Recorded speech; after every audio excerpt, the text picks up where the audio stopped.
शहराच्या जुन्या हद्दीचा विकास आराखडा लादण्याचा प्रयत्न सरकारने केल्यास रस्त्यावर उतरून जनजागृती करू, असा इशारा भाजपचे प्रदेशाध्यक्ष देवेंद्र फडणवीस यांनी दिला।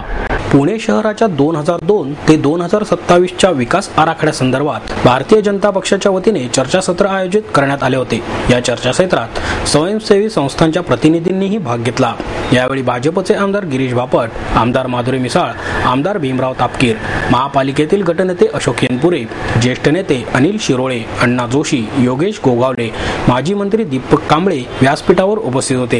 कायद्याने विकास आराखडा रद्द होऊ शकत नाही, पण आराखड्यात योग्य ते बदल घडवून आणणे हाच पर्याय आहे। स्वयंसेवी संस्थांच्या प्रतिनिधींनी प्रस्तावित आराखडा रद्द करण्याची मागणी केली। त्यामागे प्रश्नांची उकल व्हावी अशी भावना आहे। त्यादृष्टीने इतर पर्याय देताना भाजप प्रयत्न करणार असल्याचे आश्वासन फडणवीस यांनी दिले। पुण्याच्या हितासाठी नगररचना क्षेत्रातील विविध तज्ञांची मते जाणून घेऊन भाजपची ठोस भूमिका ठरवली जाईल आणि पक्षाच्या वतीने दिनांक 22 जून पूर्वी विकास आराखड्याला हरकत नोंदवली जाईल, अशीही माहिती त्यांनी दिली। विकास आराखड्याच्या अंमलबजावणीसाठी राज्य शासनाने आर्थिक तरतूदही करणे आवश्यक आहे, असे मत फडणवीस यांनी व्यक्त केले। विकास आराखड्यातील उपसूचना व्यक्तीसमोर ठेवून करण्यात आल्याचा आरोपही त्यांनी केला।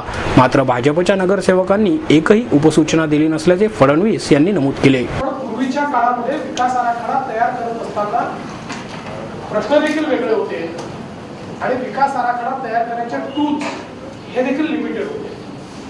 आज मात्र मोठ्या प्रमाणात आपल्याला टूल्स अवेलेबल आहेत आणि केवळ राष्ट्रीय स्तरावर नाही, आंतरराष्ट्रीय स्तरावर देखील विकास आराखड्याच्या संदर्भात मोठ्या प्रमाणात कॅपॅसिटी बिल्डिंग किंवा इन्फॉर्मेशन शेअरिंग हे आज आपल्याला होताना दिसतं। विशेषतः युनायटेड नेशन्सचं जे हॅबिटॅट आहे यांनी देखील अनेक चांगले टूल्स तयार केले की ज्या माध्यमातून हा जो विकास आराखडा आहे, जो पूर्वी एक स्टॅटिक अशा प्रकारचा विकास आराखडा होता, तो आता डायनामिक करता येतो। अशा प्रकारचे देखील टूल्स आपण अलीकडच्या काळामध्ये पाहतो।